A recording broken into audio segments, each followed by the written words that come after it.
صلاۃ و سلام علیک یا رسول اللہ صلی اللہ تعالی علیہ وسلم۔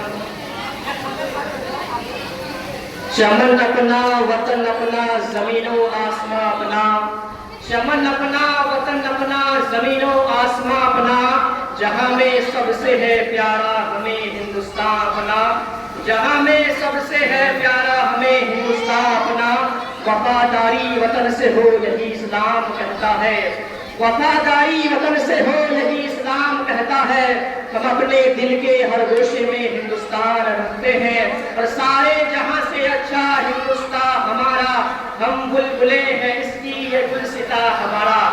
جب ہمارے ملک کو آزاد کرانے کی جب بات آئی تو اس ملک کو آزاد کرانے میں انگریزوں کے خلاف جو سب سے پہلے جہاد کا فتویٰ دیا تھا وہ کسی کالج کا پڑھا ہوا نہیں بلکہ انہی مدرسوں کے پڑھے ہوئے علامہ فضل حق خیر آبادی تھے، جنہوں نے سب سے پہلے انگریزوں کے خلاف جہاد کا فتویٰ دیا تھا۔ انگریزوں کے خلاف جہاد کا فتویٰ دیا تھا وہ مولانا فضل حق خیر آبادی تھے۔ مولانا کفایت اللہ کافی کو دیکھو، جن کو انگریزوں نے مراد آباد کے بیچ چوراہے میں سولی پہ چڑھایا تھا، اور جنہوں نے سولی پہ چڑھنے سے پہلے یہ کہا تھا کہ کوئی گل باقی رہے گا نہ چمن رہ جائے گا، کوئی گل باقی رہے گا نہ چمن رہ جائے گا، بس رسول اللہ کا دین حسن رہ جائے گا۔ ہم سفیروں بعد میں ہے کوئی غم کے چہچہے، بلبلیں اڑ جائے گی سونا چمن رہ جائے گا۔ وہ بھی تو مدرسے کے پڑھے ہوئے تھے، مولانا محمد علی جوہر، جنہوں نے انگریزوں کو للکار کر کہا تھا کہ دور حیات آئے گا قاتل قضا کے بعد، ہے ابتدا ہماری تیری انتہا کے بعد، قتل حسین اصل میں مرنے یزید ہے، اسلام زندہ ہوتا ہے ہر گناہ کے بعد۔ وہ بھی تو مدرسے کے پڑھے ہوئے ہیں۔ اب دیکھیں تو صحیح، یہ مدرسہ ہماری ضرورتوں کا نام ہے، اس مدرسے سے قوم کے رہنما بن کر نکلتے ہیں۔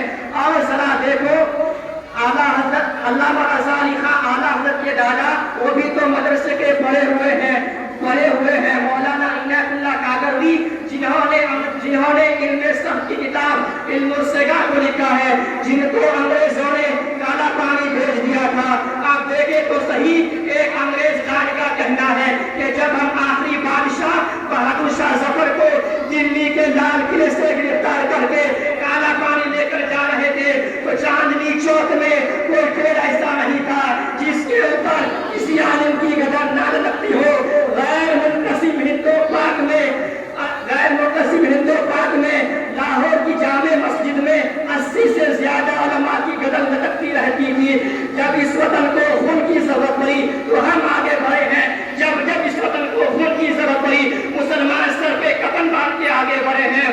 جب انگریزوں نے کالا پانی بھیجا بہادر شاہ ظفر کو، جنہوں نے کالے پانی سے پیغام دیا تھا کہ لگتا نہیں ہے دل میرا اجرے دیار میں، کس کی بنی ہے بس عالم پائیدار میں، کس کی بنی ہے بس عالم پائیدار میں، لگتا کتنا کم نصیب ہے ظفر تپنے کے لیے، کتنا کم نصیب ہے ظفر تپنے کے لیے۔ 2 گز زمین بھی نہ ملے اپنے دیار میں، 2 گز زمین بھی نہ ملے اپنے دیار میں۔ یہ مدرسہ ہماری ضرورتوں کا نام ہے۔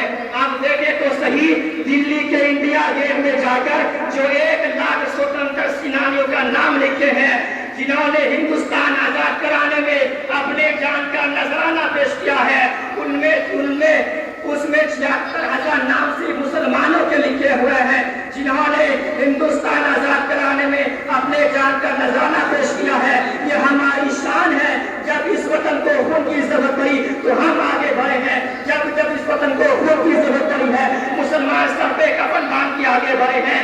ماہور نجوم کے گزرا ہے ان حدوں سے مسلمان کبھی کبھی، یونان و مصر روما سب مل گئے جہاں سے، اب تک ہے مگر باقی نام و نشاں ہمارا، باقی سے دبنے والے آسمان نہیں، ہم 100 بار کر چکا ہے تو انتہا ہمارا۔ یہ مدرسہ ہے، اس مدرسے سے قوم کے رہنما بن کر نکلتے ہیں۔ اور ذرا دیکھو آج انہی مدرسوں کو حکارت کی نگاہ سے دیکھا جاتا ہے، آج انہی مدرسوں کو حکارت کی نگاہ سے دیکھا جاتا ہے۔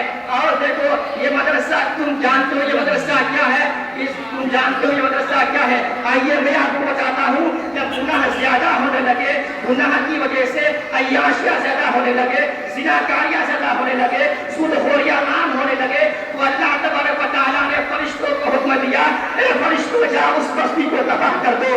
فرشتے عذاب دینے کے لیے آ رہے ہوتے ہیں. صبح کو چھوٹے چھوٹے بچے اپنے سینے سے یا سنت قرآن لگا کے مدرسہ جا رہا ہے, کوئی قاعدہ بغدادی لگا کے مدرسہ جا رہا ہے, کوئی اپنے سینے سے درسی کتابوں کو لے کے مدرسہ آ رہا ہے. تو اللہ فرماتا ہے اے فرشتوں واپس آ جاؤ. فرشتے عرض کرتے ہیں مولا تمہیں تو ابھی عذاب دینے کے لیے بھیجا تھا, تمہیں تو ابھی عذاب دینے کے لیے بھیجا تھا. رب فرماتا ہے میری رحمت کو یہ گوارا نہیں جہاں میرا کلام پڑھا جا رہا ہو میں اس بستی کو تباہ کر دوں, جہاں میرا کلام پڑھا جا رہا ہو میں اس بستی کو تباہ کر دوں. یہ میری رحمت کو گوارا نہیں, یہ میری رحمت کو گوارا نہیں. اللہ تبارک و تعالیٰ قرآن کی تلاوت کی برکت سے عذاب اتار دیا جاتا ہے. انہی مدرسوں کو آج حکایت کی نگاہ سے دیکھا جاتا ہے. افسوس ہوتا ہے کہ آج کوئی ایسا پرفیکٹ مومن مجھ کو دکھا دو شریعت کی روشنی میں کہ جس کو میں سلام کرتا ہوں اور وہ پرفیکٹ مومن ہو, جس کے چہرے پہ داڑھی نہیں ہوتی, لباس اسلامی نہیں ہوتا. آج لباس اسلامی نہیں ہوتا. آج یہ مدرسہ ہے جہاں کے پڑھنے والے عالم ہوتا ہے, حافظ ہوتا ہے, قاری ہوتا ہے, فاضل ہوتا ہے, چہرے پہ سنت رسول ہوتی ہے, لباس اسلامی ہوتا ہے. آج ان مدرسوں کو نگاہ کی نگاہ سے دیکھا جاتا ہے.